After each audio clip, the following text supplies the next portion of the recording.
What made me never touch a game again? I taught my little brother Maui how to play Counter-Strike the same day our parents got him his own computer for his 13th birthday. Every day after school, he'd wait by the door for me to get home, desperate for company in an empty house while our parents worked double shifts. For a kid who ate lunch alone and never got invited to parties, gaming became his whole world. After we won our first local tournament, Maui hugged me with tears in his eyes. "We're gonna make it together, right? Promise me," he said. At first, I was proud of how committed he was. Over summer break, he'd disappear straight into his room and only come out for bathroom breaks.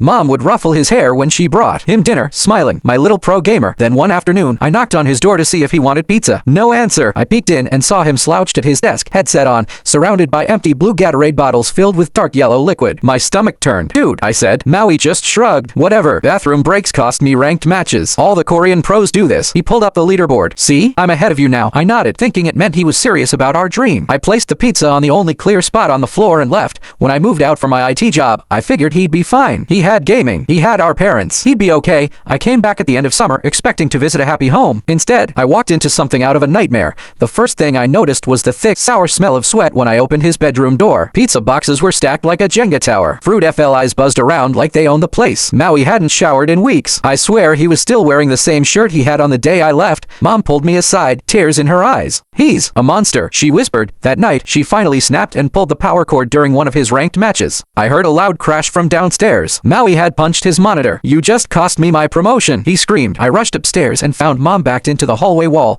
clutching the power cord, with Maui looming over her, his whole body trembling with rage. After that, he installed deadbolts on his door. When I tried to talk to him, he cracked the door just enough to speak. "Don't visit twice a year and act like you care. I'm about to go pro just like we planned. Or did you forget the dream too?" He hissed through the crack. I left, but the guilt stuck with me. 2 weeks later, I returned with all my old gaming gear, thinking maybe I could get the whole family to play together and fix things, but when I stepped inside the house, something felt wrong. No lights, no sound, no home-cooked meals, just silence except for the rapid clicks of mechanical keys and Maui's laughter drifting from upstairs. "Mom? Dad?" I called out. Nothing. I followed the sound to the master bedroom. His whole setup had been moved in there. Monitors glowed in the dark. "Why are you in here?" I asked. He didn't turn around. "My room's under renovation. Don't go in there." His voice was flat, robotic. "Where's Mom and Dad?" He shrugged. "Who knows? Maybe they ditched me. Just like you did." My heart sank. Something felt seriously off. While he was busy ranking up, I snuck down the hall to his old room. The smell hit me hard, something rotten beneath layers of bleach and Lysol, like someone was trying to cover it up.